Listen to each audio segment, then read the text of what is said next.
by like 30. Since you can't be live to greet new viewers,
Alrighty, here we are. with week 2, with Sunday, the last week of the games this week, at least the pre-scheduled games, that is. We're going to start off at 8 with Polar versus On Your 6, and then at 9 I will be streaming H8 versus a Decoy. Should be fairly nice matches, I'm thinking. They're pretty even teams on both time slots there. I'm looking to potentially even see 2 tiebreakers. We're going to start off here on steps, though. On Your 6 are on the defense, Polar on the attack. Polar are in blue on the map, red on the screen. They're running a Chieftain, 2 or 3 Super Conquerors, a T100, and Devil Badgers. Interesting.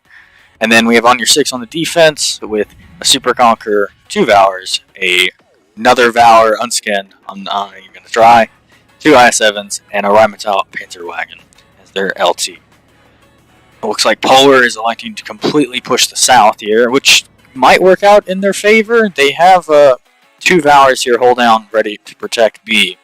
I wonder, now that they're spotted and didn't spot anything back, if that'll trigger the response from On Your 6 to come back here. They have 2 IS-7s and the unskinned Valor up in A3/4, defending the tracks, and then a Super Conk in between them. Let's see if these Valors, as soon as these Valors get the spot on this cross, those guys should be moving back immediately. Let's see if they move back in time to stop this bush. They do spot the Badger out, so that might, yep, there they come already. Here, at least with the Valor and the Super Conk are on their way back. IS-7s are staying just in case it's a bait play. Rheinmetall is spotted in middle. He takes 1 shot. She takes 1 shot on the move on her way out. Let's see if they can punish her anymore. Maybe not. We'll see. Polar's T100 is playing the middle, and then everyone else from Polar is sitting on this ridge, and they're hold down Badger, Super Conk, Chieftain meta. And just sitting here and trading HE pretty much. This is a very boring meta. I don't like it, but if it works, can't fault it. Polar are pushing all 3 of their Super Conks into the cap and across the cap. Let's see if they're attempting to triple cap or they're just trying to push in and take these Valors on head on with their Super Conk DPM. The Valors do have to overpeak to get the resets on the Skonk here. And while they do that, they have Badgers and Chieftain just spamming them with Hesh, which is the reason I'm suspecting that they're running all this British tankage. So that 140 pin Hesh, 120 pin Hesh across the board here, and just a lot of DPM as well to go with it. Not a bad lineup. Let's see how On Your 6 react. They're sending 2 tanks low, 3 tanks low. One's getting focused here. Let's see if the other 2 can capitalize on that while he's getting focused. And then the Valors are putting shots into their sides. At the meantime, T100 is facing off against the Rheinmetall on the cap here. We'll get back to that fight later. The fight is definitely here. Polar and On Your 6 are battling it out here. HP super even, 2%, 1%. They can't even tell the difference sometimes. On Your 6 just go up a little bit there. Polar have a Super Conk on a 1-shot. They're just bleeding them out here from angles. They eventually find the kill there. I think if these guys switch to AP at this point, maybe, or at least the Chieftain pushed up to like the rock here to get the side of the guys that are farming their Skonks, I think this game might be a different story. I think right now On Your 6 have taken this game. HP might be a little even, but I think in terms of just where they're positioned, how they're positioned, I think this should be On Your 6 game. LTs are facing off again. T100 should win this fight. Let's see if Wonky can she gets 1 more pin in. Oh, he doesn't finish her off there. Let's see if that comes to bite him. If she can pin him 1 more time, it'll be crucial because that makes him a 1-shot for everyone else on Your 6 team.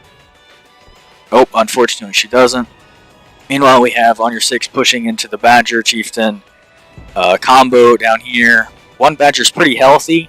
Let's see if this T100 can get anything going coming in behind the Skonks here. Looks like they weren't prepared for it. They weren't expecting him to. Situational awareness there. Say if 2 guys were turned around to pre-aim for him, it might have been a completely different. They do track him there. Badger gets a very nice pin on a Super Conk there, unless his turret was turned. Never mind.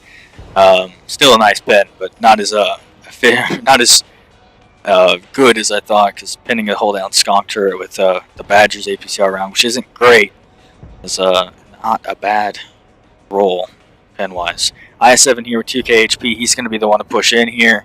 He's just going to be the meat for on your 6 to come in. They're spamming HE back at the Badgers like they were doing earlier to them. HE gets a pin there, unless that was the Badger AP round through the IS7. And the IS7 finishes them off there. Yeah, once on your 6 went into that low ground there, and Polar didn't react at all. Again, I think that Chieftain should have gone up to the rock right outside the cap, and he could have been peeking off the rock and shooting the sides of all 3 of those tanks that were shooting into his super conks, and he could have left the Badgers just farming HE at the other 3 tanks that were peeking from the ridge in front of the cap there. If that happens, I think that game might have gone completely differently, honestly. That one would you think minor play would change it a lot, but I think it would have. Meanwhile, LT battles here.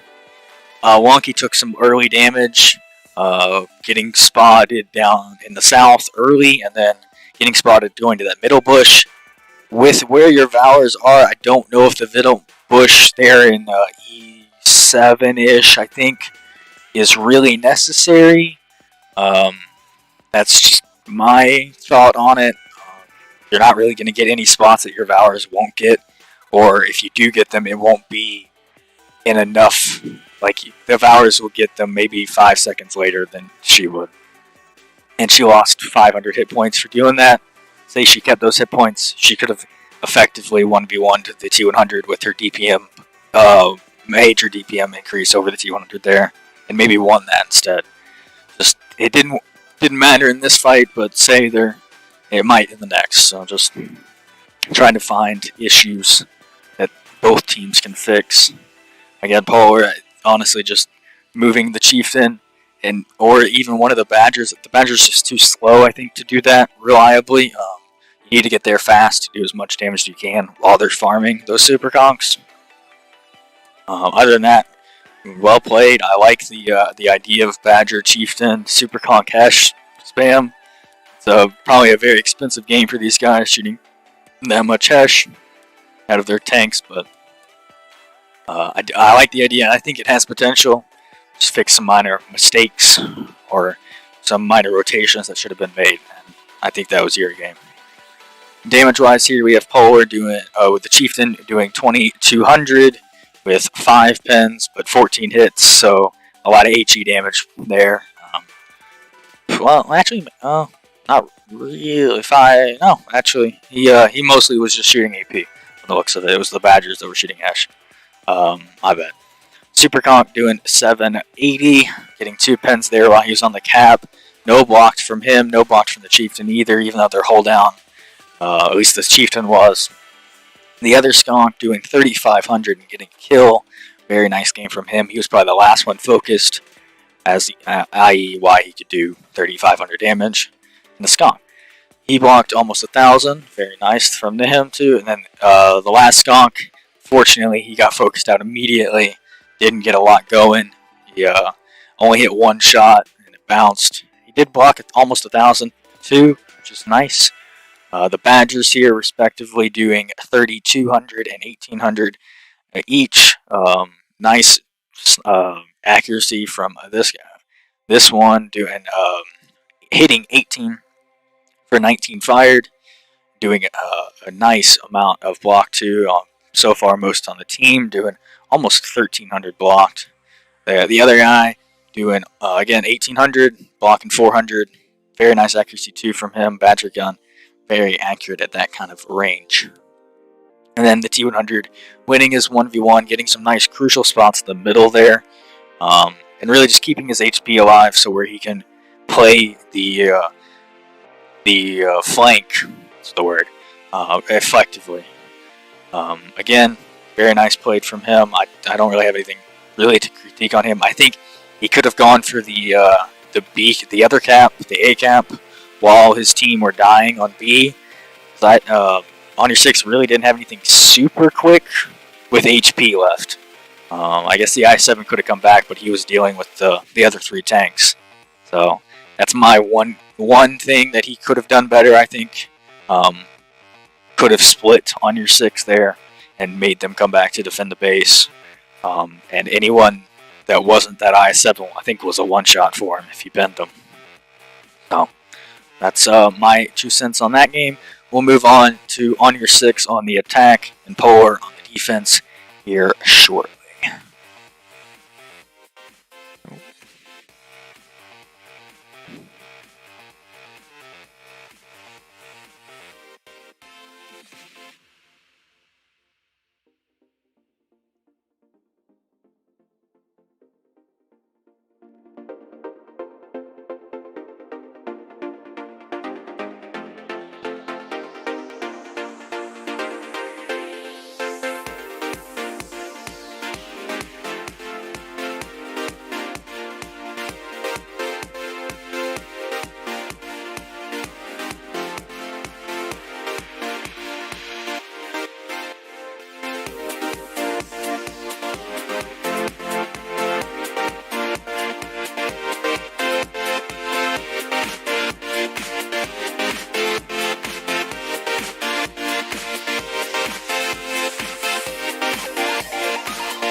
Alrighty, here we go. Very quick reset. I guess I talked a little bit longer than I thought. We have on your 6 on the attack, like I said, the blue on the map, red on the screen HP wise. They're running 2 Super Conks, 2 Valors, an IS-7, and 2 Batchats, electing to not run an LT on steps attack. Also, teams like to run an RD on attack, so very interesting lineup here. I'm curious to see what they're going to do with it. And then we have Polar on the defense, blue on the screen, red on the map. They're running a Chieftain, 3 Super Conks, 2 Valors, and a T100. Hold down meta once again. Very fun meta, not boring at all. T100 gets spotted in the south. I don't know if he spotted both Batchats, which is nice info there. I'm curious to see if that'll cause a rotation. It doesn't look like it at all.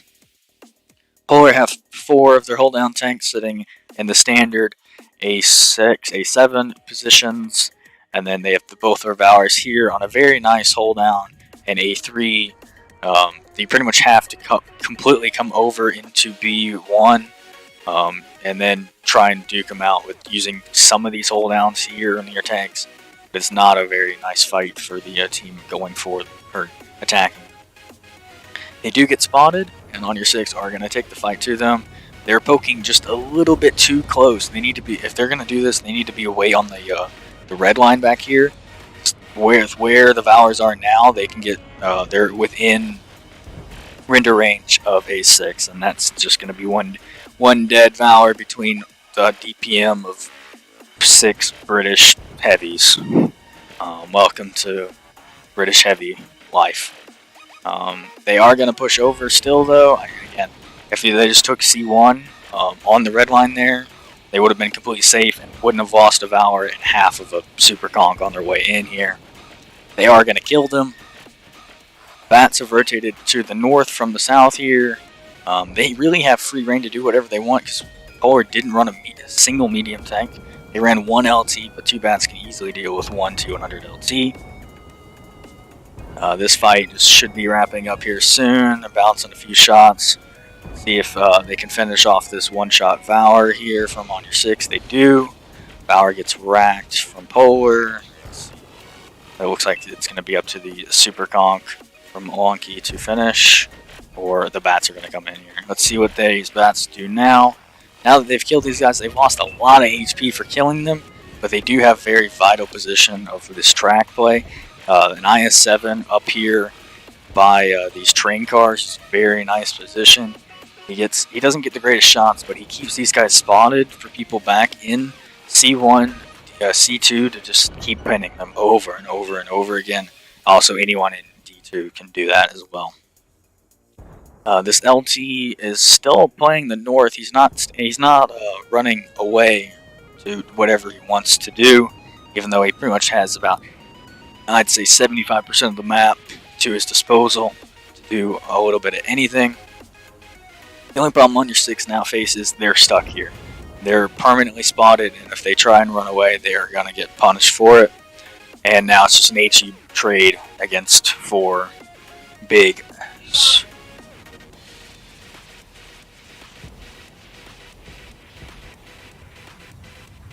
And then we have the LTs coming in here.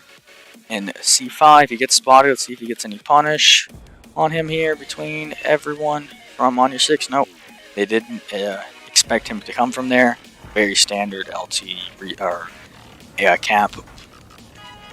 Words are hard. A very standard cap. Oh, they do get one into him from the bat. Nice shot from him. 2, nice. Very, very nice. Let's see if they can punish him anymore. Nope, he gets over the hill. Very nice marksmanship there. They get, looks like actually 3 pens. I missed one. Meanwhile, the HE trades are actually coming back into on your 6 favor, kind of. They have a super conk down to 300 here. But everyone else is still over 2K. And on your 6s, heavies are definitely hurt at their like 20% HP doing the skunks, and then the I7's about half. These bats are rotating south. It looks like they're probably going to come up through the B cap and try and take some pressure off these heavies. If that happens, these heavies can then push up the map border in A5, and IS-7 can get hold down right in their face there and force them to overpeak for him right in these trees here. If he comes up right into here, or one of the skunks him here, even better, because he can actually use this gun depression and peek at them. At Polar's one-shot super conk here on 49 HP, I don't think he should be poking anymore. Just keep your gun in the game. You know they're shooting HE at you. Why, just stop peeking. Let your teammates who are on like 20,000 times more health than you peek and take those HE rounds for you, and you just kind of hold out and wait for these bats. These bats are like to cap, which I don't. There's a lot of HP coming at you. I know you're 2 bat chats with big clips, but I don't think it's going to be enough here to really swing this game. We'll see what and again, Polar have HE and their bat chats, so the bat chats are just sitting here still trying to cap. These heavies need to capitalize on this and push in, but they're not. I think with 3 tanks from on your 6 here demoted to the cap, or 3 tanks from Polar on the cap here, these heavies from on your 6 need to push in immediately. Considering there's only 1 heavy keeping them at bay. Looks like here they come. The IS-7 gets farmed on his way in by skunk DPM. Bats are trying to finish off here. Let's see if they can finish anyone off here. I think this is just a bad coordination play here between everyone. I like the idea of trying to split them up, but you didn't capitalize on it. And when you did, you need to cross, because the more you're out in the open here in the field, the more the super conk can farm you. So if you cross here, it eliminates the amount of time that you're in the middle of the open, and it forces him to actually overpeak a bit going down into there, so your other teammates can punish him. Again, I think honestly just changing one of those, maybe one of the Valors for a light tank here, this game could have been completely different. The LT can be capping this whole time with almost no regard, because once you control A4 and you have C5, there's not a lot that the enemy team can do to get in for resets. They might come in and spot it, but you will at least get damage back on them. Batchat here is clipping out the skunk. He will finish them, but this game is done and dusted. I don't see this bat coming back when he has 3 tanks coming in on him. Here, I'm pretty sure he'll get away here. Again, I don't like the hold down meta. Steps is also very biased towards the defense. A very, honestly, easy defense win. You can sit in 3 squares. These Valors didn't even need to move up to here. Honestly, you could sit in A6 and A7 and have 2 LTs, and you pretty much don't need to move for the whole game. And I don't like that at all. I don't like the concept of it. It's very boring to watch and very boring to play. Also, the A0 and A1 climbs just kind of ruin this map. Not a lot of teams do it, but it pretty much allows you to put anything you want up into a climb with it doesn't need any protection, and between using the trees and the terrain, you can pretty much stay hidden completely up there. And where are you supposed to hide in that? If you want to try in Cap B, where are you going to hide when you have a tank sitting here having that kind of angle? Literally can shoot the entire cap except for one little bit of that rock there on the left side that we're looking at here. But if you have any other tank in, say, C8, he's going to get that reset. So I don't understand it. I don't know why they don't just block off this whole area with Invisible. That would fix a lot of issues with this map, I think, personally, at least in the high level. T100 does go down to the bat. Let's see if the bat can finish off the Chieftain as well. He gets a fire. That's very lucky. Let's see if... Oh, this game... He just went on reload. Bat reload is 38 seconds. And there's 34 seconds left on the game. I don't see this coming back. I don't think he has enough time physically to kill this Super Gong, even if he gets away with this. He doesn't. Very close game. They brought that game back after losing a lot of HP early. Again, crossing on the red line there would have saved you a Valor and half of a Super Gonk there. And once you have them there, you can also IS-7s at least can rotate out. You only had one and you kept them there, which is also a very fine play, but the Skonks are just too big to rotate back out, so I'd keep the Skonks there and rotate the Valor and IS-7s back if they lived. Just reverse, keep your turret facing toward them, and just reverse until you're unspotted. And then now you are available to move around the map instead of being stuck in the same 3 squares, looking at the entire enemy team hold down, shooting HE at you. Other than that, maybe dropping one of these heavies for an LT. I know a lot of teams don't like running LTs, but on this map, or at least on attack, I do think it is very vital if you're not trying to cap the B cap there. The A, you kind of have to have an LT to have that camo to effectively sit in the cap between 3-4 different areas and force them to come out. Polar didn't have to peek at all. They were voluntarily peeking against On Your 6 there. If they just sat down in that bowl, they Polar or On Your 6 would have been forced to attack them because they had no pressure pretty much anywhere else. They weren't forcing them to do anything. They were playing into their hand for the most part that game, and I think that's the biggest issue, the root of the cause there. I'm going to go over damage here from On Your 6, and then we'll talk about Polar. Bat Chat here, having a fantastic game, doing almost 6k and getting 3 kills in the bat. Very, very nice. Not often you see a bat doing 6k. It's usually some kind of heavy or an E4 or some kind of TD-ish like that. It's a nice game for him. Traveling almost 6.5 kilometers, playing the pretty much the LT role at that point with the distance travel. The other bat getting not as much damage in. His gun was not working. Typical bat gun. One bat will do fantastic gun-wise. The other one will miss half of his shots, and then half of those will pen. Very standard. He does get a kill and do 870 damage still. He also blocks 700 in the bat, which is pretty funny. Those auto ricochet angles are always trolling. Skonks here doing 2k and 3k each, with Wonky getting 2 kills as well. Again, I don't mind where they played. They're good there. They're just not able to rotate out, which is also, again, fine. Just maybe keeping the Valors alive, again, pushing them down the red line there would have kept them alive. We'll see. Again, maybe not. You would have had some farm from the Valors there from Polar, but yeah, I think you could have at least kept one of the Valors alive there, and then able to rotate them out. They both got farmed. One got farmed before he even got to shoot his gun. The other one, a typical Valor gun, at least for me. Again, no, guns just don't like hitting sometimes, and a Valor is one of the ones for me.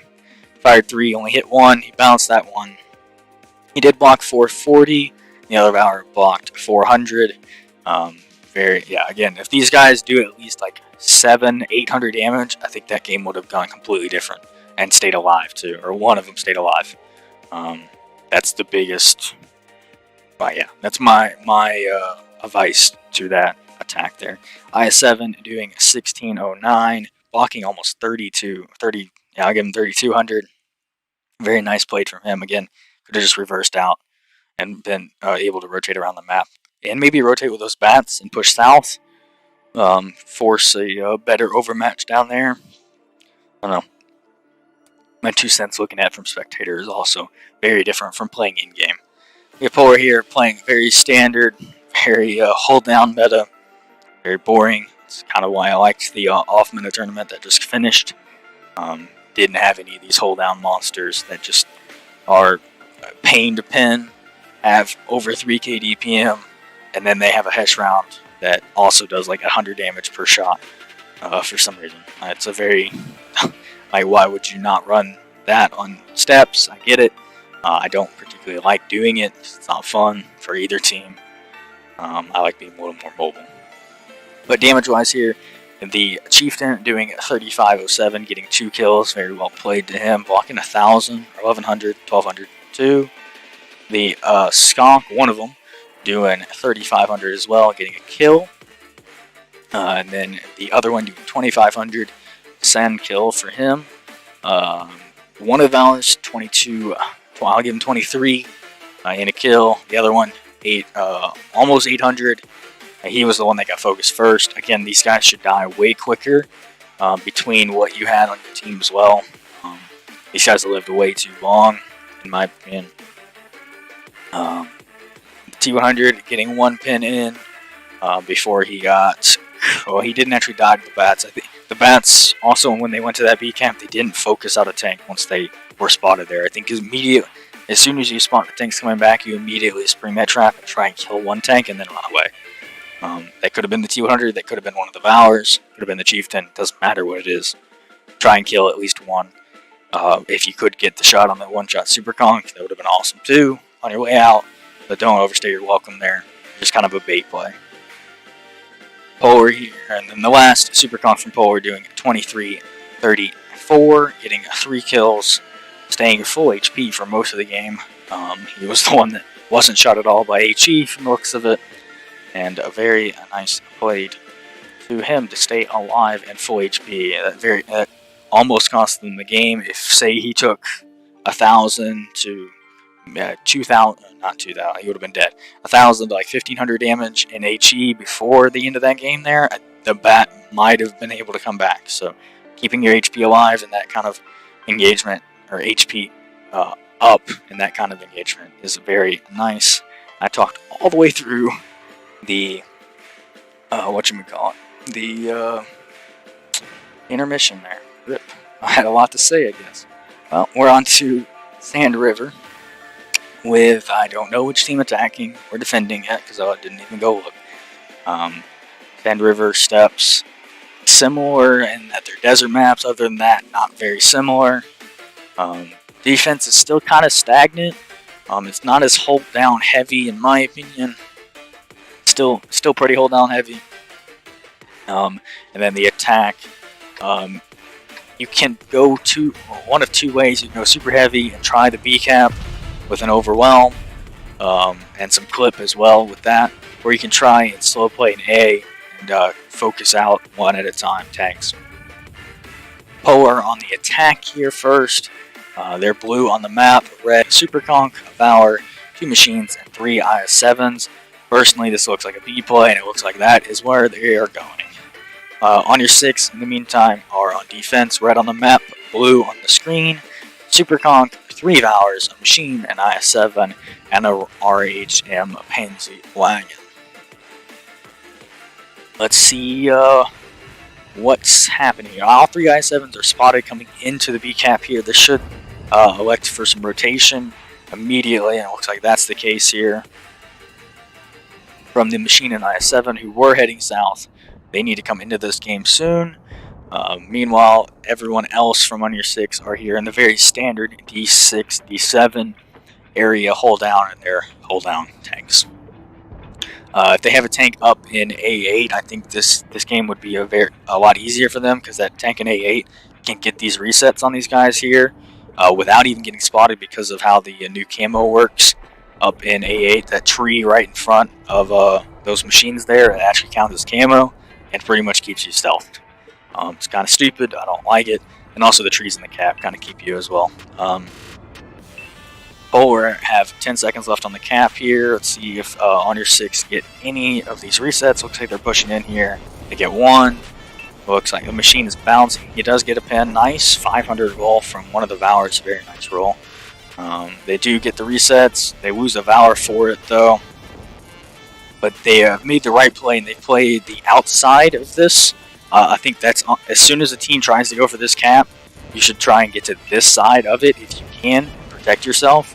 This is a lot safer and allows you to play very hold down, way better hold down into them, and put them in a cross. If you have anything up in A0, A9, B9, B0, anything up in that square, allows you to put them in a cross and do some monstrous damage without really sacrificing it much.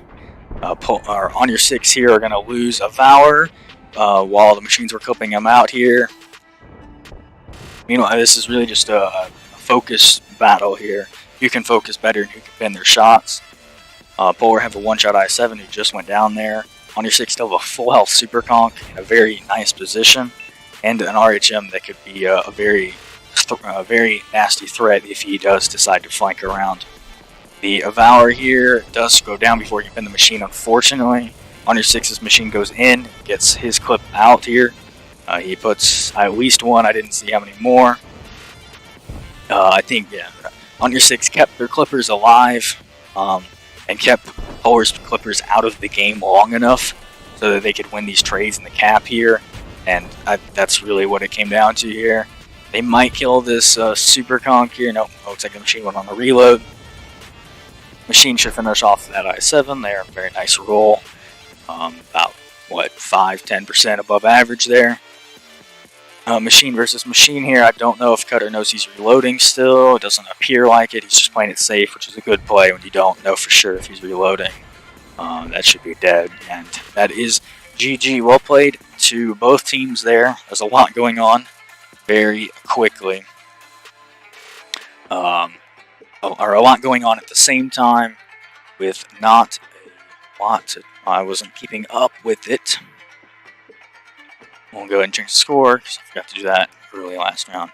So on your 6, keeping their clippers alive, or the clipper alive, and able to come in and finish off tanks when he needed to. And then they are also keeping Polar's machines, their clippers, out of the fight long enough to allow their Super Conks, or their Super Conk, to really just keep farming, hold down into their I7s, and then putting them in a cross between C8 and that's like, I don't know the map, like E7-ish, where those Super Conk and Valors were at the end of that game, where it said that they needed to hop over the bull. Very nice position there. I like that play a lot better than just sitting in the standard D7 hold down. It opens you up to a lot of fire between where those machines were in A7, where one of the I think one of the I7s, where one of the Super Conk or Valor were for Polar as well, keeping them.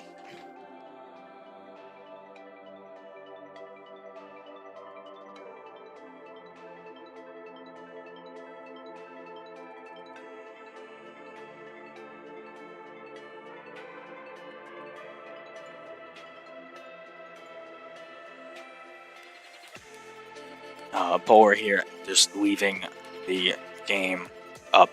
I think that they just didn't focus out enough. Again, 3 I7s aren't enough BPM to really keep up with Valors and Super Conks as well. The machines here, they do.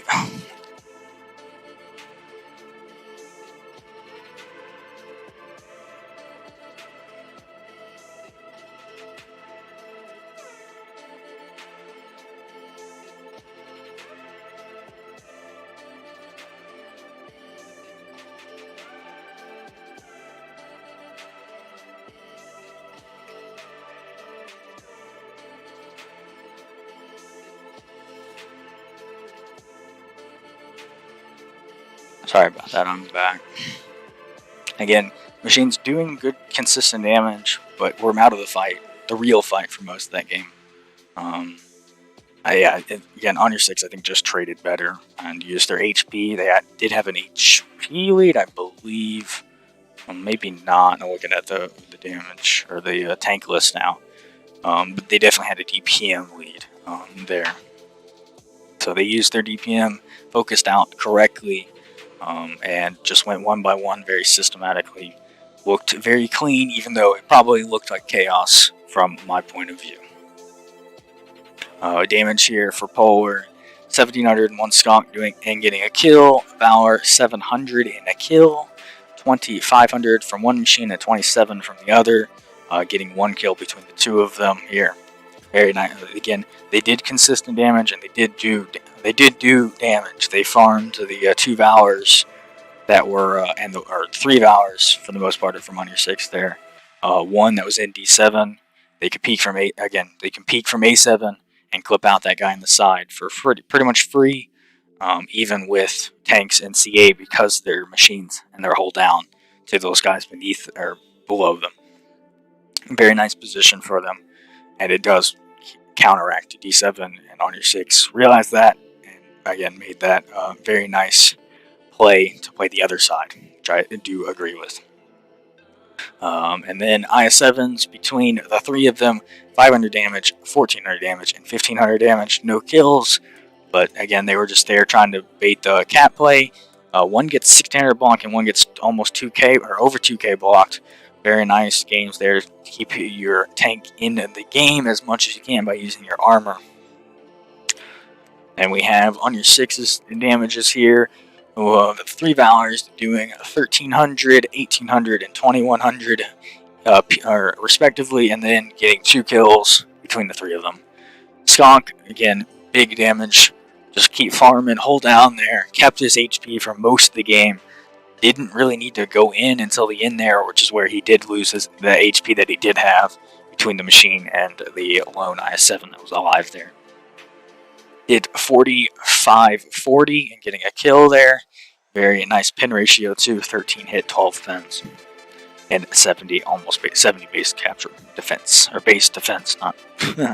RHM getting 1200 damage still. She was mostly on the flank for the whole game, trying to rotate around the entire south of the map.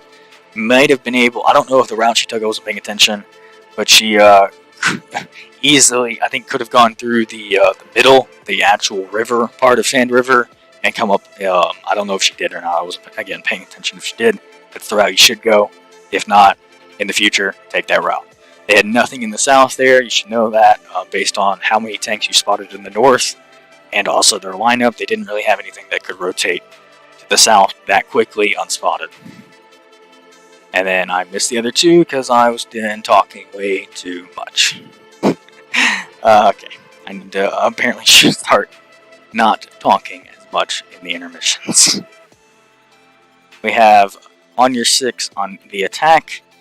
They are up 2-1, and then Polar again on the defense here, securing that the second round on steps. Let's see if they can also secure the second round on Sand River, and if we'll go to a tiebreaker on, I believe, Proc. Don't quote me again on that though. Okay. Lineups here again. On your 6, blue on the map, and their tanks are blue, and then they're red on the HP. Fortunately, Wargaming again don't like us enough to fix this minor bug. They are running Super Conk, 3 Valors, 2 Bat Chats, and the Conqueror GC. Very big artillery that has potential to do a lot. Not to the greatest accuracy to go with it though. But insane splash and consistent. At least probably 300-400 damage as long as you're hitting next to the tank. Meanwhile, Polar on the defense running 3 Super Conks, a Valor, and 3 machines. Very hold down meta. Very boring, in my opinion. If it works, it works. Can't fault them for it if they like it and it works. I personally don't like this kind of meta and this kind of lineups, but we'll see how it works out for them. Their machines are going to group here at A7.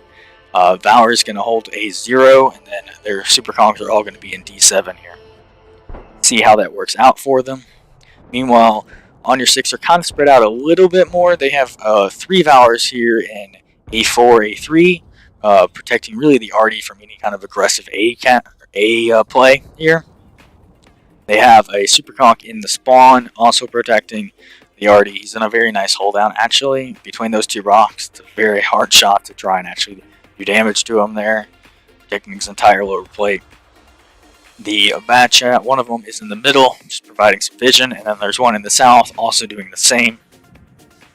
He's being a little bit more aggressive than probably typical, because they know that there's at least 3 Super Conks, and probably, I don't know how many, if they know the machines are up here. I wasn't paying attention to if they were spotted. Looks like at least one was, because he took a pin from someone.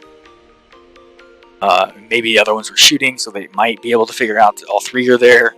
So again, he's being very aggressive. He's almost already in H0, which is a very nice spot to hold. He can get up into G0 and shoot these Super Conks in the back of the turret as well. I don't know if he knows that, but he definitely can. Looks like he's going to try it from where he is there. It's also possible from there. The Super Conk is playing very high up on D7, so he was able to get 2 shots into him. Now they know that he's there, and these machines are probably going to rotate immediately to try and kill him. He needs to be running away right now. Very standard comp play there. As soon as you shoot someone in the back and they have a very mobile team, i.e. 3 machines, you run away immediately and try and get out, especially when you're alone or only have 1 tank covering you. It's really not covering you. Again, I think he's way overstaying his welcome here. He's luckily not spotted, so this might work out for him. But that is awfully risky to play around with that. The machines are pushing down the middle, which is a very interesting play from the defense to push down the river here. See how it works out for them. They're running into a Skunk and a Bat Chat combo. Skunk should be hold down here momentarily, and that's a hard shot for the machine to pin. Let's see if this Bat can get any more shots into him. He does. They're putting some nice focus into him here. The other Bat from on your 6 is coming up behind them. Let's see if they can get away with this. They're going to kill one. This Bat should go down between the 2 machines left here, though. Unfortunate, but he is on a reload, so it's not the worst trade ever. Well, he gets alive. Very lucky. And unfortunate for Polar to miss those shots here. And then on your 6's other Bat Chat coming in with a clip. He probably has 2 more, I would assume. And then the Skunk also helping him out. Up top here, on your 6's Valors pushed up into A6, A7 once those machines left, and they knew they had they knew that they could push up into it. A very nice position for them. Now they're just kind of between the 3 of them, peeking at different times, trying to farm these guys as turrets while they're turned side on. And then they had the Artie helping them probably as well up in the north. Unless, he killed the one of the machines in the south here. Or one of the heavies in the south here. This Bat Chat might die to the Valor. No, he missed. Very lucky. This Bat Chat used up all his luck tonight in this game alone.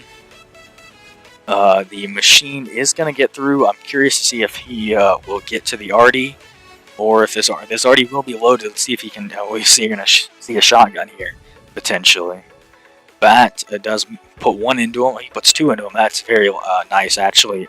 It will help this Artie potentially kill this guy. Let's see if we're going to see. Oh, wait. Oh, he shot at the heavies, it looks like, unfortunately for him. Maybe he was shooting at the machine. I couldn't tell. It went far over if he was shooting at the machine. On your 6, I think 2. They pushed into this, which they shouldn't have done. And they might have actually thrown this game by doing this play here. They didn't have HP. They had like 900 HP between the 3 of them. Meanwhile, these Super Conks, they're hold down in a very nice position. You didn't need to push. You had no pressure. I don't understand that play. I wasn't paying attention to it. Maybe they were forced to do it. And I don't get it though. Now let's see if they can come back from this. They definitely have the potential to. HP is a 1% difference. It's just tanks in the game. Polar have 5 in the game. And on your 6 only have 2. They are very healthy, but it's still only 2. And on your 6 there, losing what health he did have by over peeking, trying to get the kill on the Skunk there. Unfortunate. Save your HP. This bat can get into the cap with what's still alive on Plower's team. They have nothing that can really come in besides the machine, who's a one-shot, for a quick cap spot, at least. He should go down if he does decide to do that. We'll see what happens. See how Honor 6 are going to try and make their way back into this game. It looks like they're going to rotate down the middle here. I think the Supercon could have stayed where he was.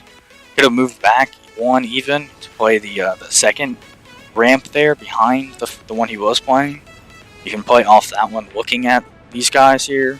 And the back could get into the cap. Or you can safely get in the cap over into here using some of the terrain and trees to keep you unspotted. Again, what I would have done, I think, in this kind of play, definitely going to be an upward battle for them between the guns that are still alive. They still have 3 Super Conks and a Valor. The Valor is the one with health. Skonks are pretty low across the board, half HP at best. But it's, again, 3 Skonks, and they're 3k plus DPM. And they still have a machine with enough HP to still put in a full clip if he it plays it well. So I'm curious to see Polar doing the right play here. They're not pushing out at all. They have no reason to at all. They can just sit here. Their defense, Honor 6 have 2 minutes to come back into this. This game was thrown with the Valors pushing in there. I wasn't paying attention to it. I was looking at the south side at the time. But I think that's where they lost this game. They won the South pretty handsomely. They won it by far, and then they just threw away the North. Even though they didn't, they could have just sat in their hold downs in A7 and delayed long enough to let these tanks from the South come back into the fight here and help them out at least. Also, the GC, not the best arty in my opinion, even for this map with all of Sills. I still think 261 is the best arty in general for any map if you're going to run arty. Yeah, maybe the T92, but honestly the 261 hits just as hard as the T92 with almost half the reload. So there looks like they're going to try and double cap here. The Super Conk is going to sit in front of the bat, I'm guessing, is the play here. Looks like that's the play. I can't tell though. There's a bush in the way. Yeah, looks like that's the play. The bat is behind the Skonk. Skonk is throwing his HP away here. He's not side on though. That's the problem. They are going to get this reset eventually.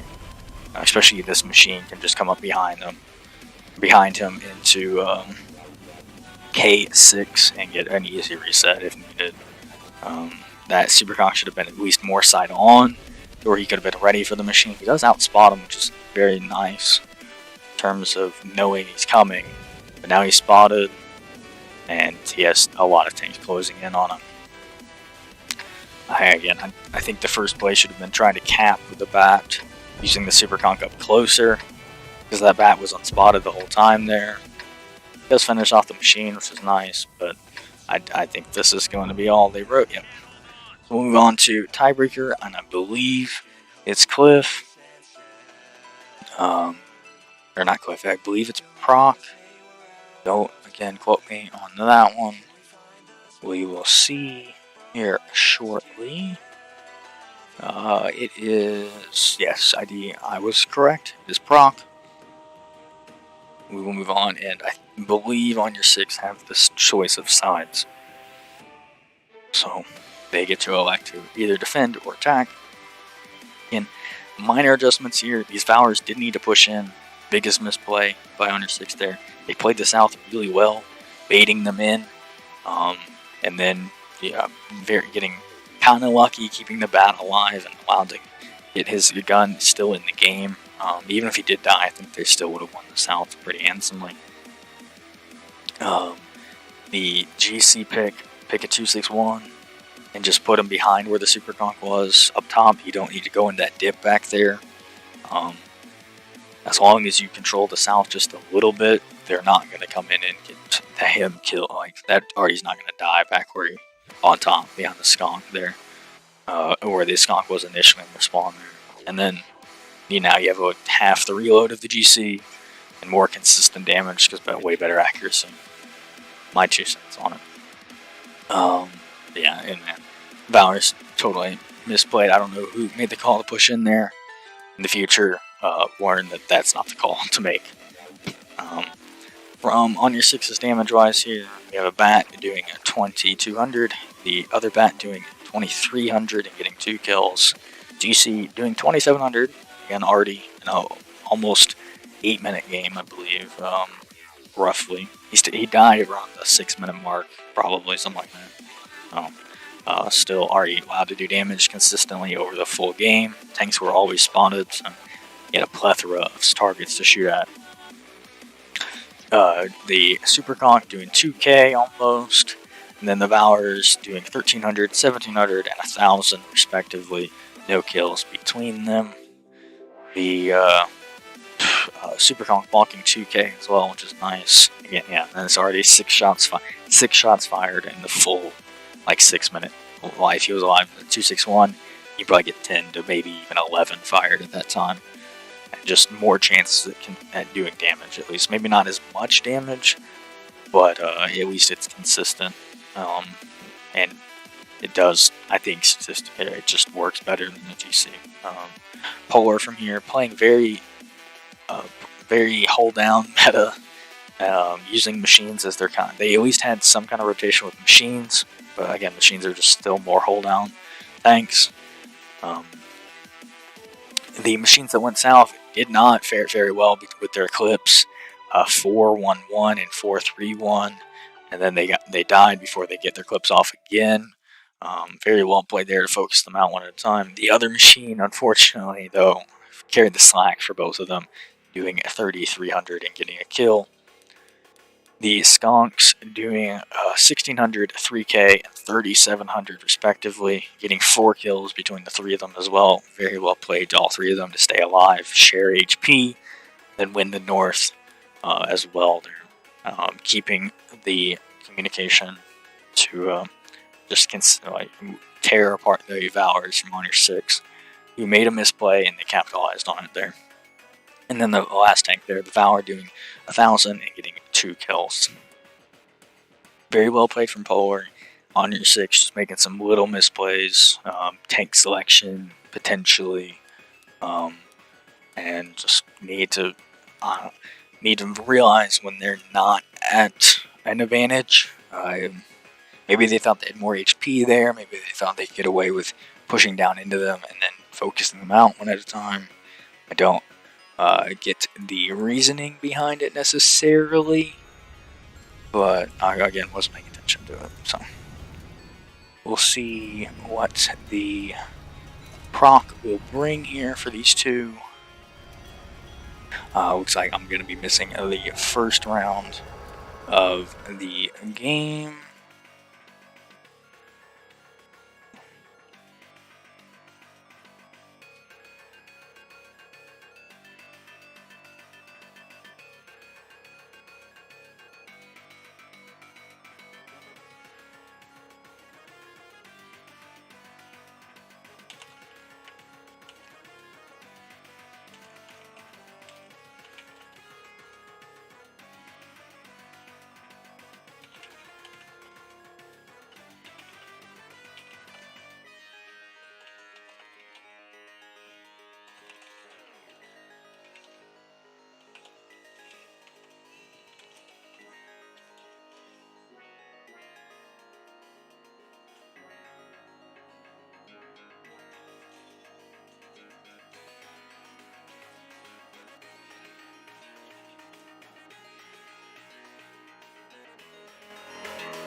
Alright, here we are with the tiebreaker. I did not pay attention to who's playing what sign. I was busy doing some behind the scenes work with GTL, keeping up with all the other games that are also happening tonight.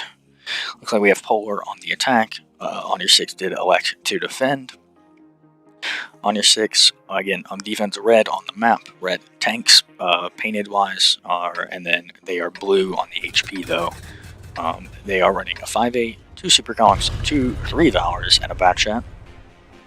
And then we have Polar, blue on the map, blue tanks, red on the HP side of the screen. And they are running a 113, 2 super conks, 2 Valors, a Batchat, and a 268.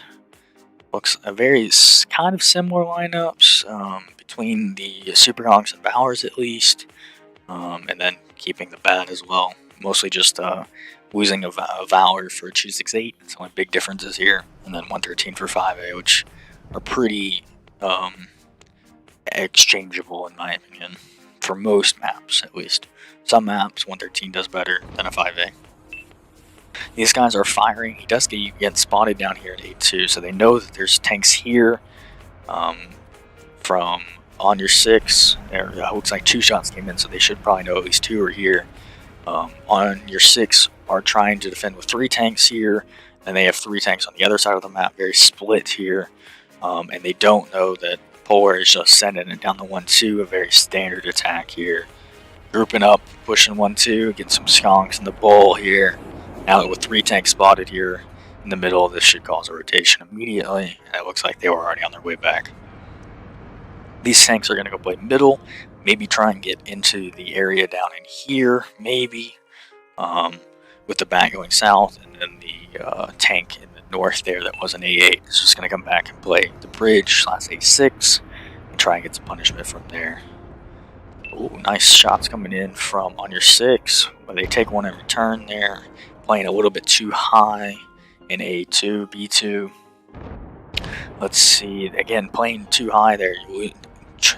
This is not when you want to be losing HP here.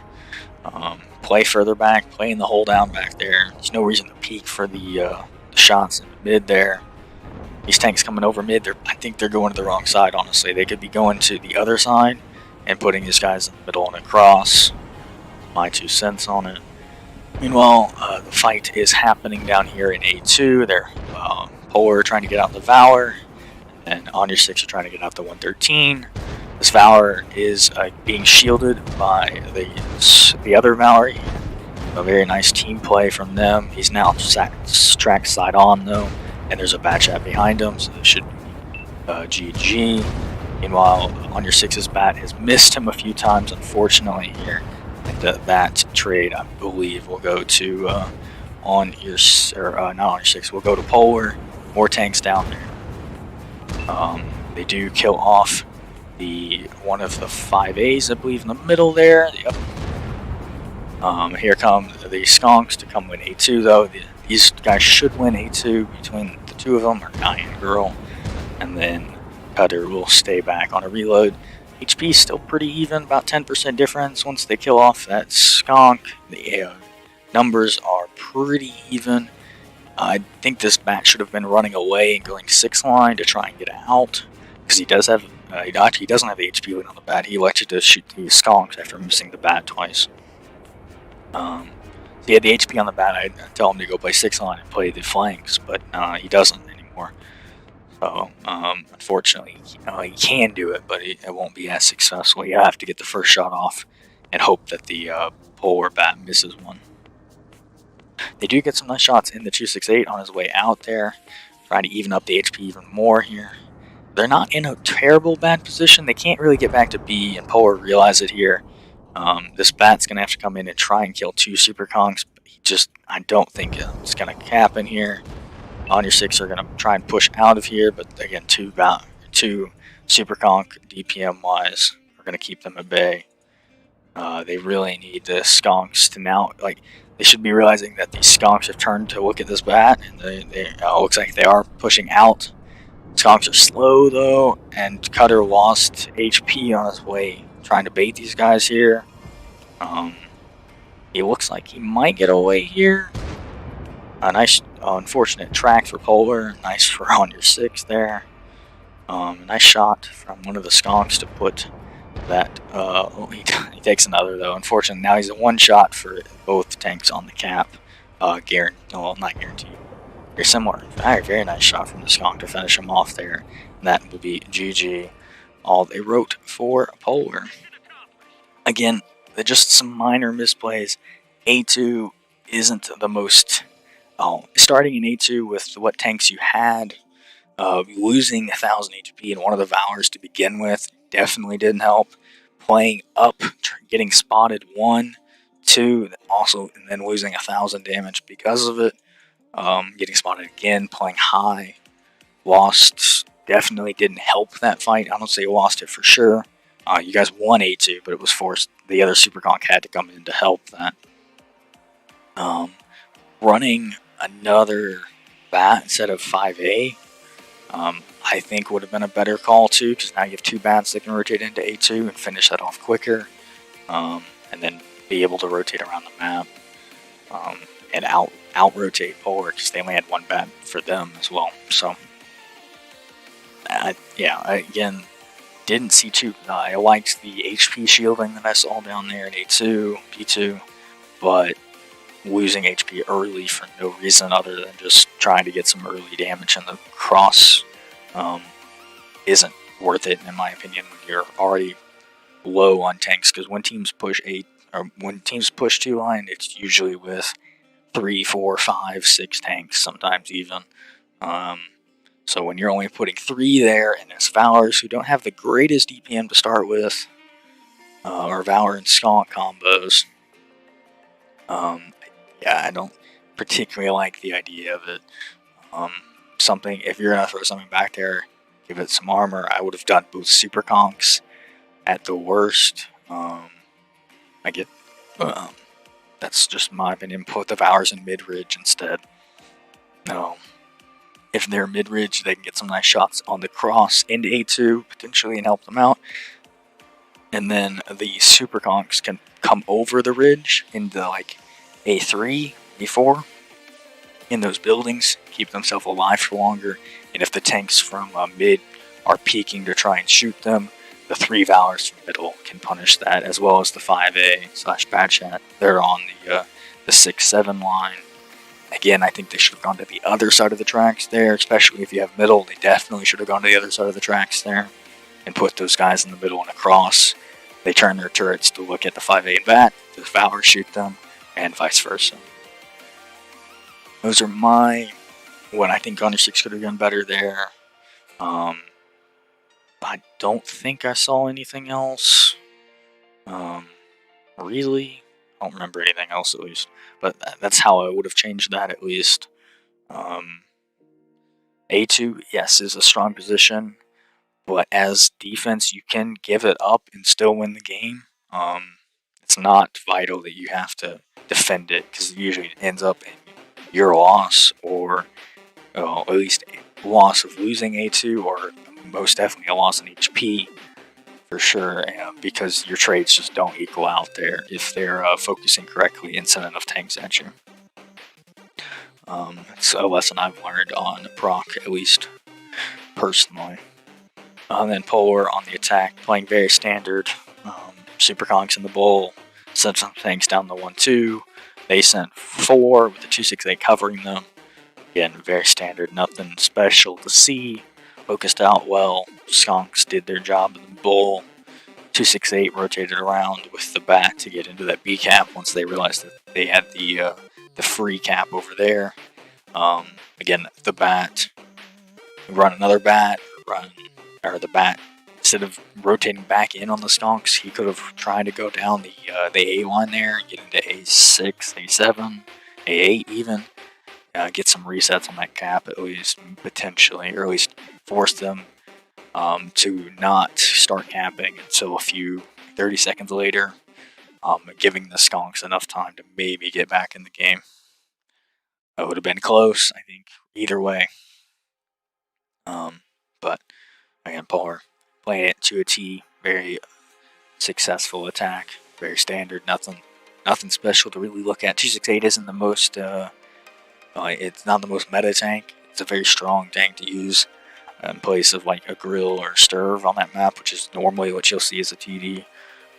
Or you'll just run like a sniping medium, an M60, something of the sort, a Leo. Leos aren't really played. I play the Leo, but mostly it's like an M60 or maybe another bat or something like that. Just say it's a little different, but plays the same role as a few other tanks. But other than that, I liked it. Valor is pushing 1-2. I think both of these teams, just overplayed the Valor. It's a strong tank, yes. And what you were doing with them, at least from both sides in this game, I think a 113 or even an I7 could have played better there in the positions you put them in there. Or a QL, 5A, anything of the sort like that could have played what they were doing better. That's my also opinion there. And then some of the other maps were very Valor skunk heavy. Steps, I kind of understand it. But Sand River, you don't have to play super hold down. You can get away with running a little bit more mobile and playing angles. You have most of the map, especially as attack, you have most of the map. Defense don't normally take map control off early on Sand River. That gives you the map, allows you to play around, find the angles, and we'll figure out where you need to shoot from to kill them. And very well played to both teams, though. GG's. I liked streaming it. I'm going to move on to the H8 and on your decoy game in just a second. I'll be back when that happens.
Alrighty, here we are.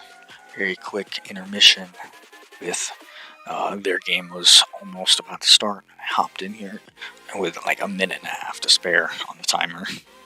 I timed it very nice, in my opinion. So we have H8 and Decoy here. We are moving up to the Champ Leagues here. We were previously in one of the group stages. The difference is all the champ teams automatically move on to the bracket, or the playoff at the end of the season. The bracket / group teams, they have to fight for it. And with how many teams are leaving the tournament, as of now, it probably looks like at least 2 or 3 from each will probably make it in. So we have the other series maps for this week. We're going to play Miro and Proc, and then I believe Cliff is the tiebreaker if we get to that. We have Miro here. H8 are on the defense, and they are red on the map, blue on the screen. They're running a QL, a Chieftain, 2 Skonks, an IS-7, an M60, and a T100 LT. And then we have a Decoy, blue on the map, red on the screen, running 2 Super Kongs, 2 Valors, a Batchat, and 2 Chisels. T100 from H8 gets very aggressive. Gets a nice quick spots on 5 tanks from the looks of it here. Gives H8 a kind of idea of what decoy you're trying to plan here. Other than that, they have an I7 on the hold down, an A6, or an A6 K6. LT makes it back to his bush just in time. A decoy elected not run an LT on a Miro attack, which usually elects to an A cap play, but it looks like they're going to try and play B without an LT, which is going to be an interesting one to look at. They do spawn out the I7 in K6, which is not an easy tank to deal with, especially if he has a spall liner, and you don't have anything big to try and HE him down. Other than that, kind of just spread out the QL here on the corner of the cap. M60 and G1 Skonks are on very standard G3 position, and then a Chieftain down here in K3 covering I7 and the T100 if it comes to it. Decoy here moving across the middle with the Valor, keeping 2 Skonks up by the little well lighthouse kind of thing up in C3, C4. Valor over here in C1. Valor does get spotted pushing up into F3. He has a Chisel accompanying him who just got spotted now as well. So H8 know there are 2 tanks there. That I7 gets a massive roll for 560 almost. Very nice roll from him. He is unspotted as well, and this is not going to end well, I think, for this Valor if this I7 stays unspotted the way he is here. They're trying to get in this cap, but this 200 is on a very predictable bush. If you are blind firing, it looks like they're trying to blind fire the bushes here. Maybe that was a shot of the I7 that went really low. Again, H1 bush is very used by pretty much any team. When they use an LT, sometimes they'll use these bushes next to the house instead, or even rarely they'll use some of these other bushes over here to throw a team off. Usually it's somewhere along this H line though, and you can easily tell usually if they're on the H line by this building here, right in front of me here. If that building's knocked down, their LT's probably right behind it, because that building prevents you from getting a few spots that otherwise you would get. So sometimes the team will knock it down to help the LT. Sometimes they will still put the LT there and won't knock it down, so it's kind of just trying to figure it out. It is a good indication sometimes though that the LT's in the H line, because otherwise the team normally isn't going to knock that down. Meanwhile, Scooper Conk pushed up down the 4 line and is now in the valley here of Miro. He has a QL facing off against him here. This Valor should get a nice shot into him. He does. M60 also took a shot. HP 1% difference right now, nothing really to talk about. Valor gets another nice shot at the QL. The QL is bleeding very badly. Superconk gets one in the M60. Nice from him. And it looks like even though they set up into the field, which made me think that they were playing field, it looks like their play is actually the A, like a standard cap would be without the LT. H8's 3 British heavies on their way back towards the cap here though. Chieftain rotating out of the K line to see if he gets any punish from Valor here or the Chisel. Chisel's over peeking. He might take a shot for it from the M60. Doesn't appear to be that way. They are now spotted, at least one of the Super Kongs. Now both are spotted, so they know that they've rotated back.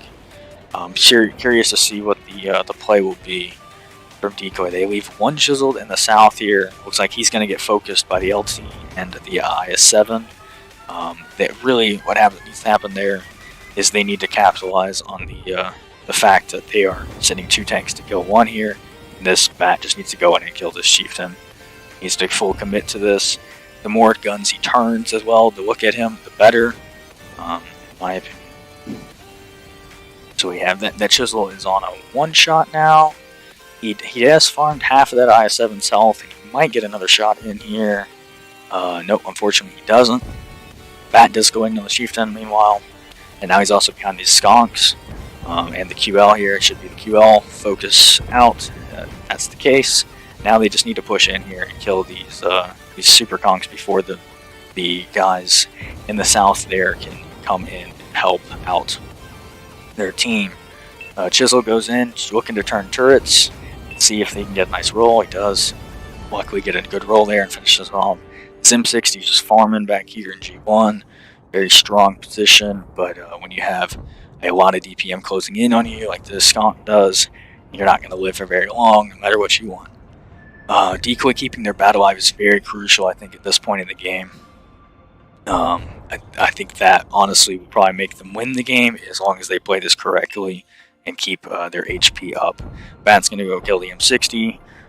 He might take 1 shot in return for it. Looks like that's the case. T100 might kill off the skunk in the meantime. Let's see if that's the case. Skunk might be able, unfortunately bounces, it looks like, off the T100, but 1 pen did go into him from the decoy side. They do have this 12 Valor still in B1, which is a very, I don't know if H8 still know these there. He hasn't been spotted in a while, and he's just sitting back here farming. Using the trees there and the bushes to keep himself unspotted, doing, I don't know how much damage he's done there, but at least he's providing overwatch, as it is. Decoy, again, they realized their overmatch here on the 2-3 line, and they took it, and they won the trades. That's really all that this game was about. H8 decided to take the Chisel out in the south with 2 tanks, instead of just kind of buying time with the LT even, and sending the IS-7 back to help out with this fight, potentially, or and then H8 also losing some early trades, mostly on that QL, going down to 800 damage before that fight even started. He did live he did live kind of the longest though, besides the M60, who also went down early. Ironically, it was the skunk that died first, even though they were the healthiest. So, is what it is. Decoy played it very well. They focused out 1 at a time, used their DPM, kept their clip alive through the whole game.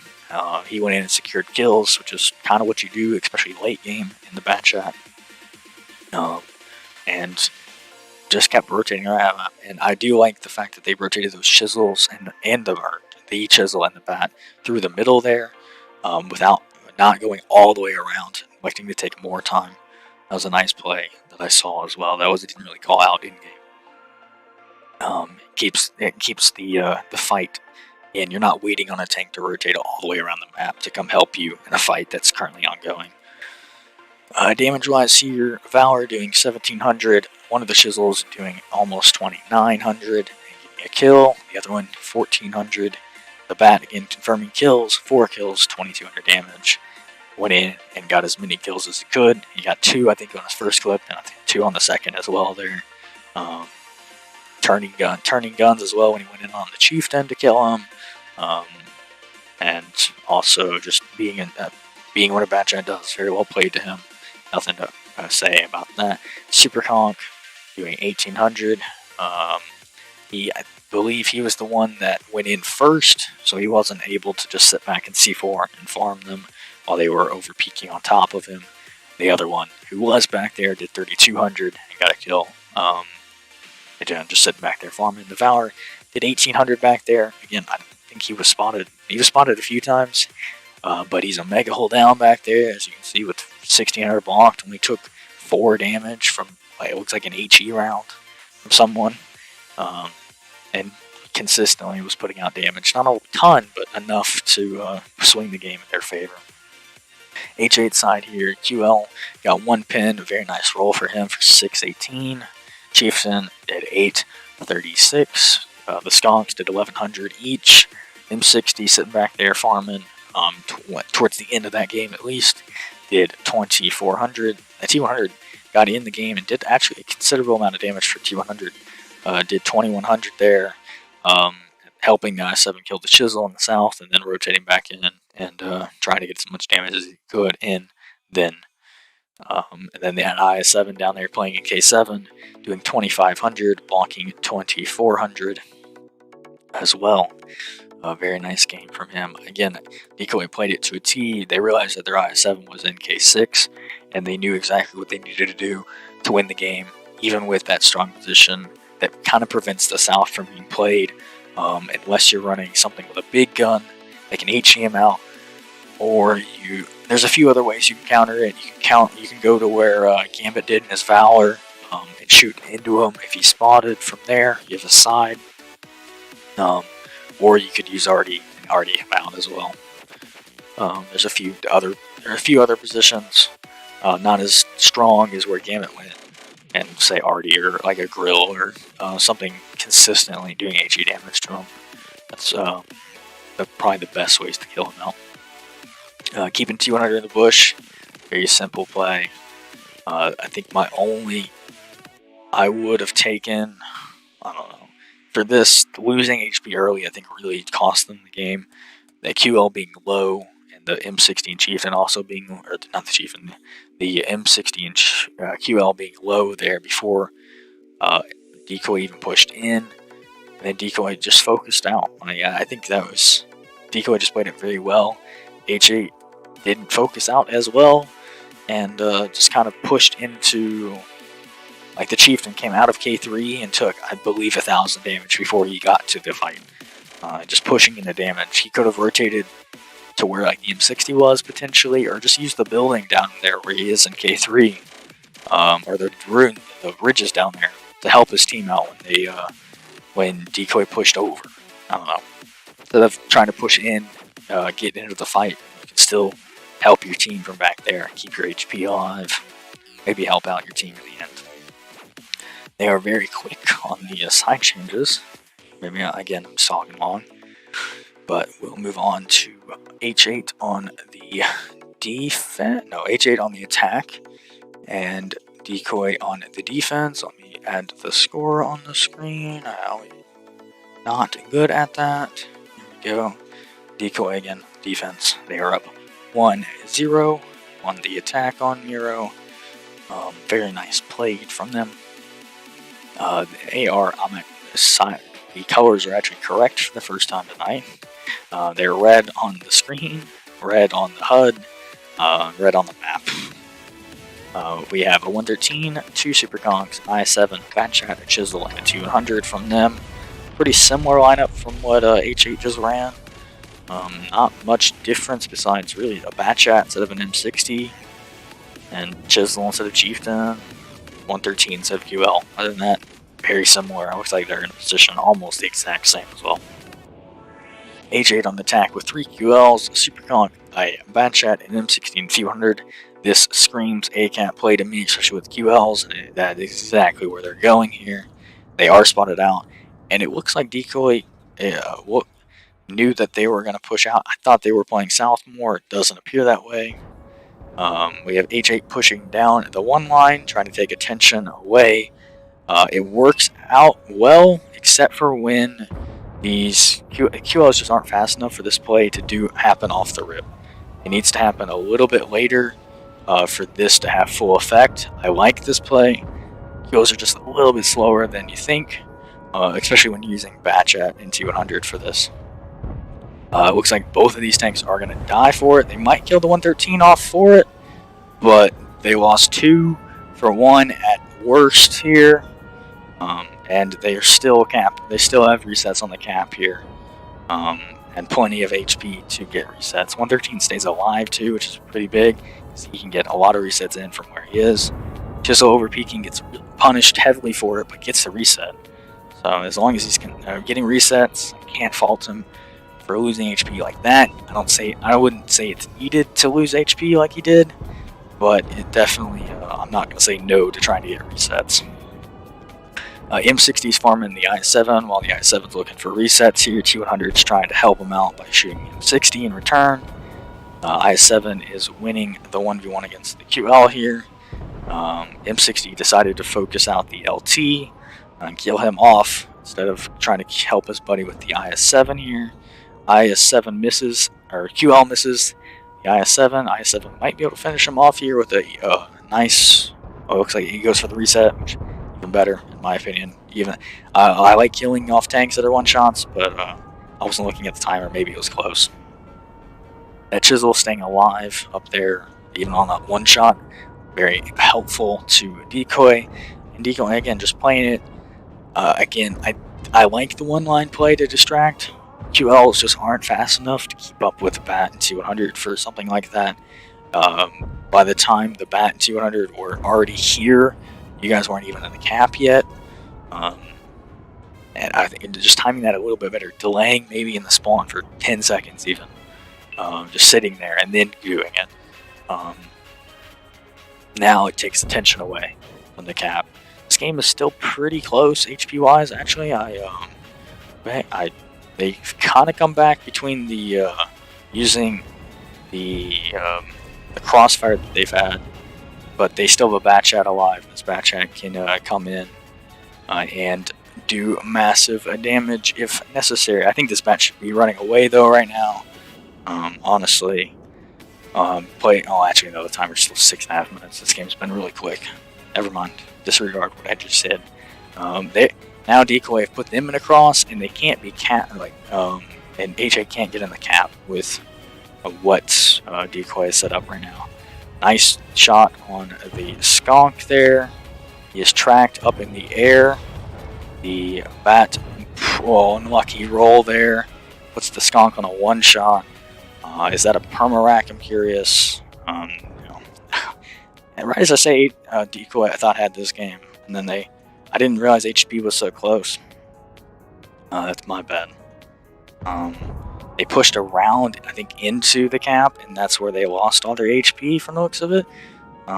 When they didn't necessarily have to. Let's see if this 113 can clutch the 2v1 though. He is reloading. Skonk is going to upperplate him because Skonk is very balanced. So we will move on to a 1, and we'll move on to Proc again, but this time we will play both sides regardless of the score. So let's look at the damage numbers, and then I'll go over what team could do better. Damage wise here, 113, 3,200 and a kill. Very nice play. He stayed alive too after getting yellowed by 2 tanks. Credit where credit is due is that. Bat doing 2,700, staying alive, and again consistent damage. Doing not really securing kills in the end game there. I think he overstayed his welcome trying to pin the Skunk. Maybe could have played that a little bit better. Once the M60 came around, trying to kill the Skunk instead. I think he could have won the 1v1 versus the M60. He didn't know he's there, to be fair, but keeping your clip there and just waiting for him, because the M60 kind of had to come at you if they wanted to win that game. One of the Skonks doing 400, his gun not performing great. And then the other one doing 1900 and getting 2 kills. Chisel, consistent 3k again, getting a kill. I don't particularly like the Chisel, but Decoy seemed to make it work consistently. So if it works, why not use it? T100 in the meantime, trying to help out his IS-7 with the M60, get 1,000 damage, and took attention away from the IS-7, which allowed him to get resets and do 2,200 damage, going 4 for 4 for 4, blocking 1,000. In the meantime, H8 damage wise here, QL doing 2,500, getting 2 kills, one of them. The other 2 doing 1,700 each. The Bat T100 there died for free, pretty much. The Bat got 1 pin in, 200 balanced his 1 shot that he hit, and then died. And then the big carriers this game, the Super Conqueror doing 3,000 and getting a kill. Then this M60 doing 5,404 kills. Sitting back in the 4 line really, using the middle of the map and just farming using his DPM and shooting the sides of everyone. Decoy decided to push into that cap there, which wasn't necessarily needed. They had 30 plus seconds on the cap still left, and they decided to push around the corner into a massive crossfire and also QL Alpha slash DPM. If they just slow played it just a little bit more, like slow played, and then because the guys on cap were ones, so I can't.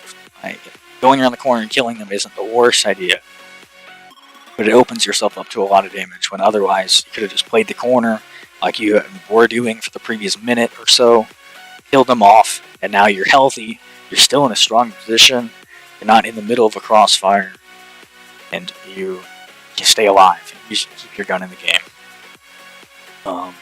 I don't know for sure that happened. I wasn't exactly paying attention to it at the time, but that was my guess based on where I saw their tanks and just what I think happened.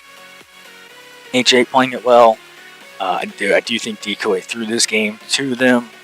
They stayed in the game though, keeping their HP alive and using angles to their advantage.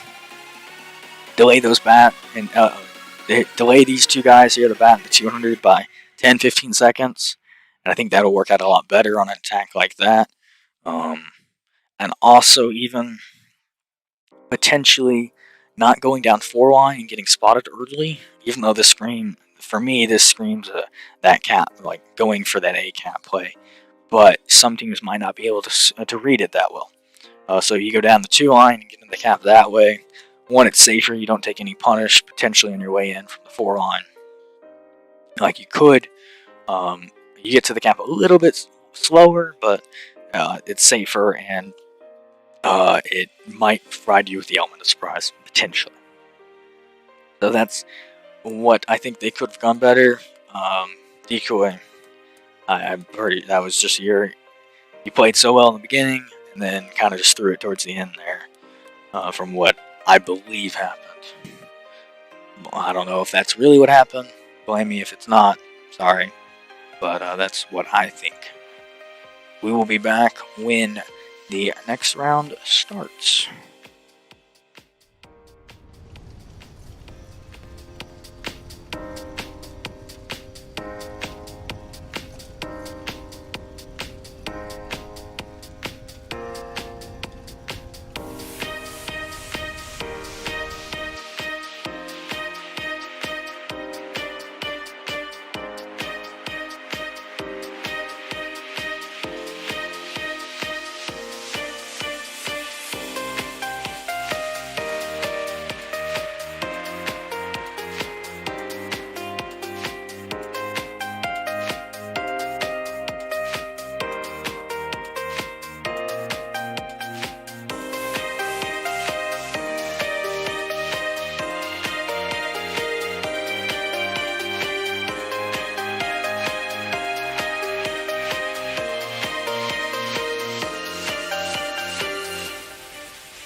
Alrighty, here we go. We got Proc coming up next.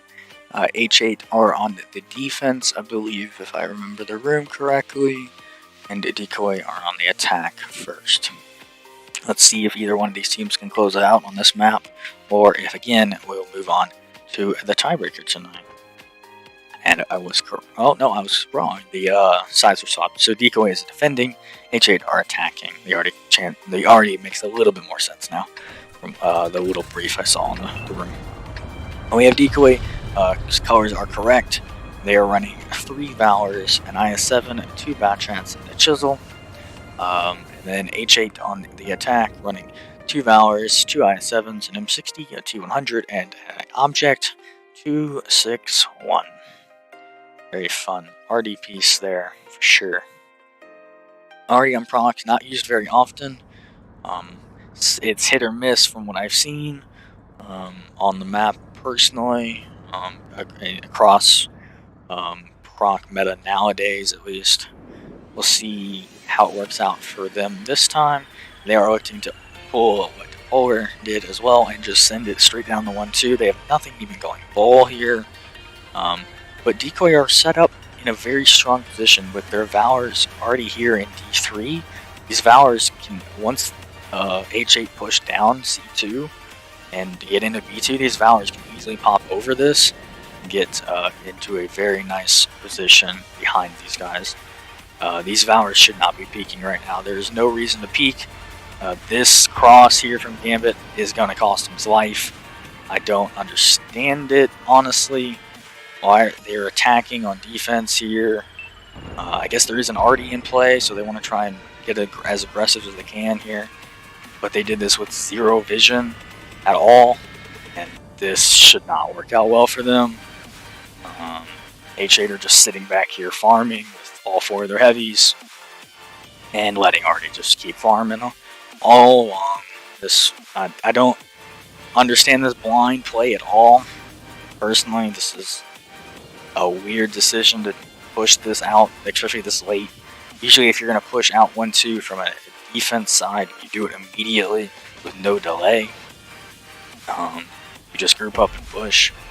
But playing slow here, I can't say I understand it. I don't particularly like the play either. Decoy's Chisel gets spotted on his rotation out to the 8 line here. They've lost 25% HP for 0 damage dealt back to H8 here. And they've wasted only 2.5 minutes of time. Yes, this RD's probably going to delete this Valor here. Valor does spot out at least one of H8's guys here. But we'll see if it works out. Gambit has at least backed up in the meantime. He's gotten a little bit safer, but I think if he gets spotted now, he's still going to die where he's currently at. Looking to see the mediums from Decoy are out of the fight significantly right now. The Valor just took a RD round. Nope, it wasn't an RD round. Someone actually pinned the Valor into his turret ring. That's a lucky shot. Maybe a shot that this gun bounced down. H8 are now losing the HP. Well, not really losing the HP. They're trading some of the HP advantage they had to push in here. Let's see if Decoy can help keep this IS-7 alive as long as possible. He does have 4 tanks shooting at him, 5 with the RD, so I don't expect him to live for very long. Get some very unfortunate bounces off Valor upper plates. RD kills off the Valor in the bull there. Decoy's meds taking their time now, pushing into the bottom of the map. This play just took way too long, and it was also spotted out. And the Chisel got spotted, and now that they're just kind of sitting here in this bull trying to 2v1 an LT while their whole team dies. Yeah, I don't. The aggressive play delayed with no vision. I don't understand the play. I don't know what was going through their head there. This one, there's not a lot to talk about. That play just threw, like, they lost the game from that alone. Pushing in to there's no cover here until you get to these buildings, and then these buildings are still destructible. So crossing from way back here to try and get those buildings, especially while you're spotted, as soon as you get spotted, you fall back, is what I would have done there. Instead of trying to continue to push across. And losing all of your HP in the process. I don't just play. You could have played this completely standard and gotten away with it, in my opinion. Unless that already got a massive shot into one of your tanks, I think that could have been very simple play, and I just realized that was on intermission the whole game. My bad. Rip. Well, at least you still saw the game. It was just a little bit smaller than normal. So H8 are up 2-1 with a very decisive win.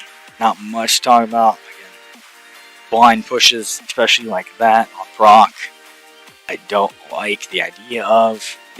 They need to be executed immediately, and tank lineup you have doesn't really contribute to it working out well. Could have sat the i7 and Chisel in A2 and set the bait.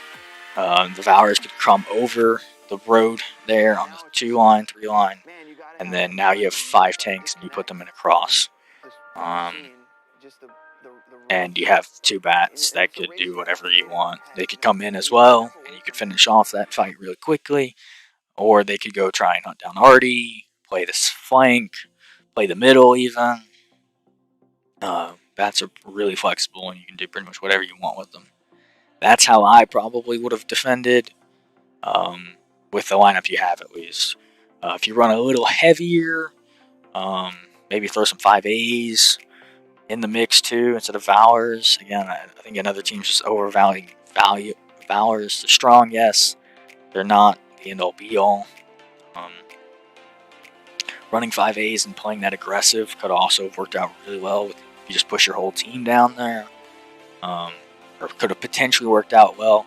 Again, you're pushing into hold down Valors and i7, so take what you will from that. But damage here, we got Bats doing 800 and 1600 each. Valor 2400, 500 and 1300. Chisel getting the lone kill and doing 700 damage. And then that i7 got swarmed. He did 1000. Fortunately, I guess it wasn't him bouncing. I thought he bounced a few shots. I guess it was someone behind him. I saw the bounces ricochet off from.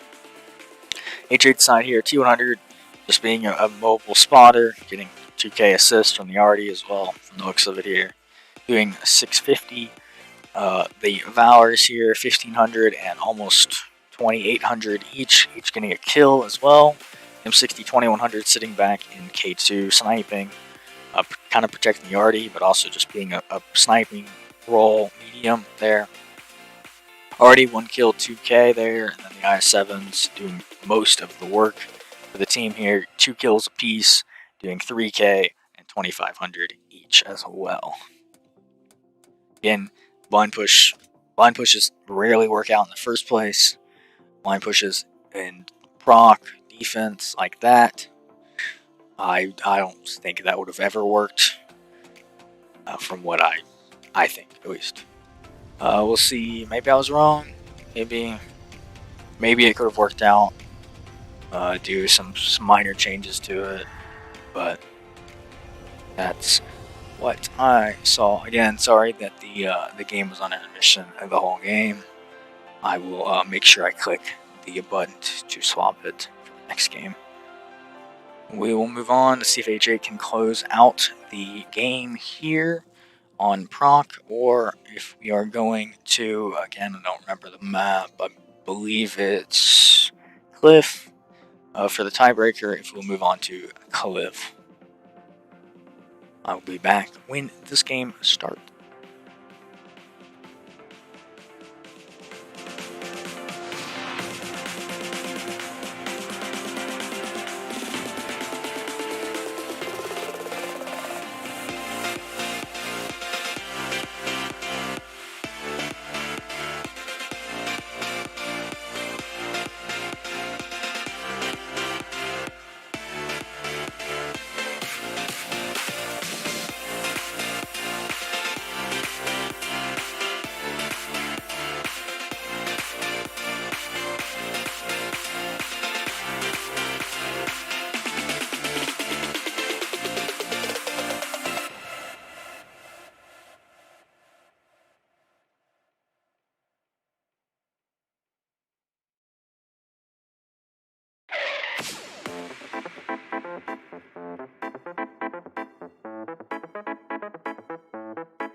Alrighty, here we are with Decoy on the defense, or Decoy on the attack. I thought the colors were correct, they were not. And H8 on the defense. I'll go over H8 first. They are red on the map, red tank-wise, but they are blue if you look at the HP numbers. They are running double Valor 279E, double Batchat 200, and a STRV 103B. Then we have Decoy, blue on the map, blue colored tanks, and they are attacking.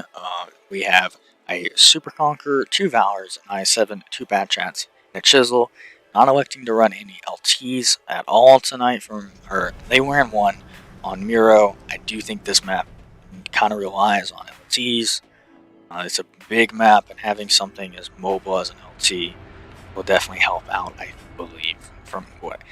At least on attack. Defense, you can kind of get away without it. Batchat can usually do the role of what an LT needs to do, at least early game. But on attack, I think you need it with either cap you're going for. I think it is needed.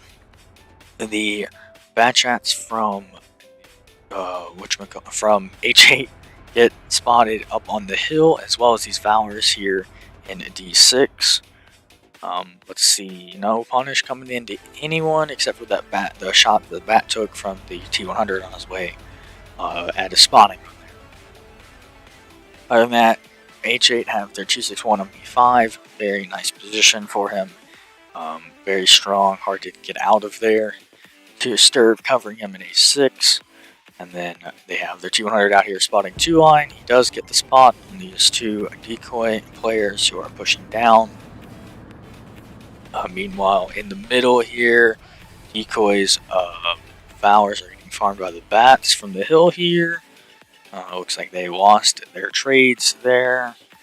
Superconk pushed into the bowl. They got an I7 and a bat down in A2 now. Get a nice shot into the 279 in the meantime.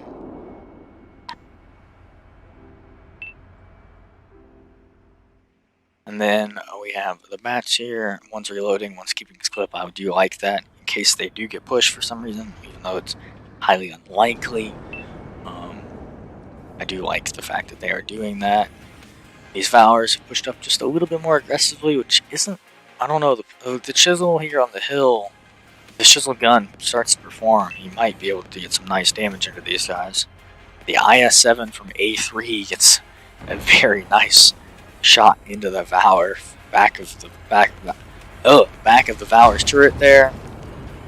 Bats are pushing over on the Chisel, and they are pushing down and taking this fight. Let's see, these Valors can't really overpeak. They've lost their HP early enough that they can't really go in on this, and they're still going to try. He's going to get permatracked there from the looks of it. The bats didn't kill off the Chisel, and they actually almost lost a Batchat for it. Meanwhile, Decoy's bat does get out. Their other one that is not reloading is coming back here. Skonk still staying in the bowl here, just trying to provide support for these Valors. The Valor on this map, I don't think is the best I pick. Especially for plays like this, it isn't terrible, but a Skonk would just do so much better. This guy, he's just turning his turret one guy, the other guy's peeking and killing him. And back and forth, back and forth. This is going to be a dead Valor here momentarily. And I'm seeing, I don't know, this Super Conk's trying to pin a Valor hold down here. They are getting shots into him now, though. He goes down to 500. He's getting heat right through his lower plate from the bat. They do end up killing him. Very nice. Bats are taking some unnecessary punish now, though. They should take the win that they got, run with it. Tried to even up HP just a little bit, or at least got into the game. HP is still not even close between their one-shot bat and Valor, and pretty much one-shot other bat, too. And then H8 still have a full health Sturv. 279 on very healthy as well.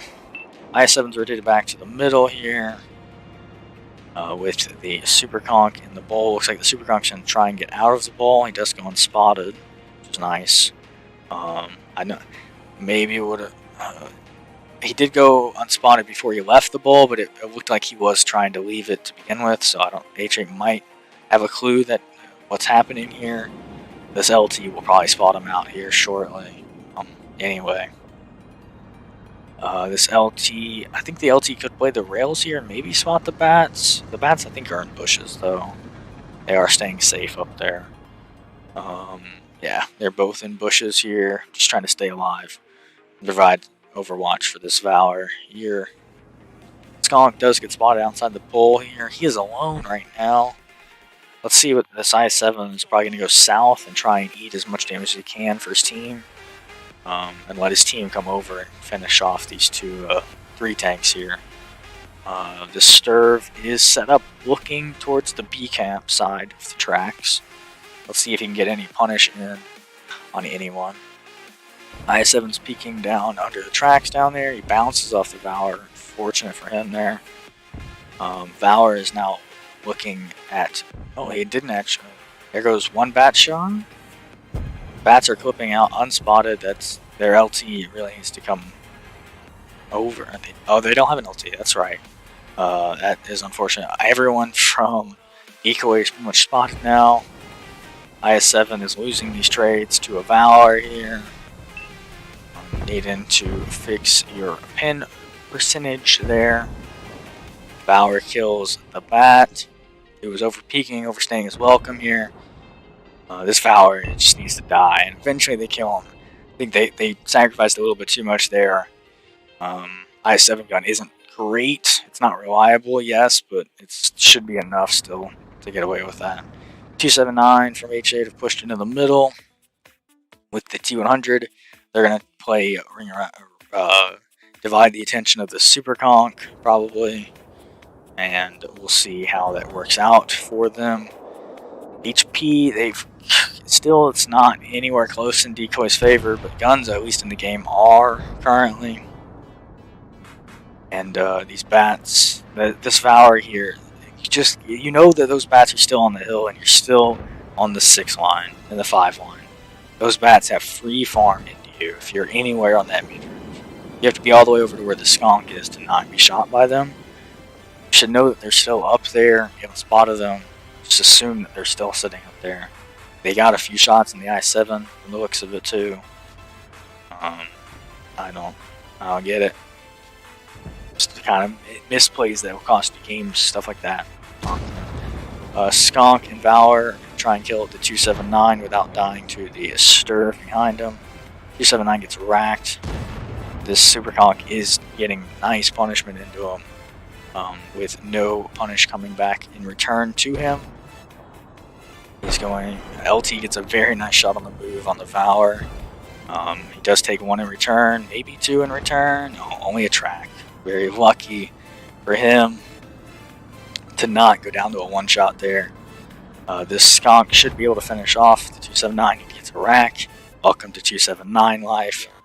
Run 3 repair kits and still get racked 6 times throughout the game. H8 have made both of their bats fall back into A0/A9. Very nice position. You don't really get any spots from back there, but they stay alive. And keeping 2 bats alive towards the end of this game will probably end up being more beneficial than them being like LTs.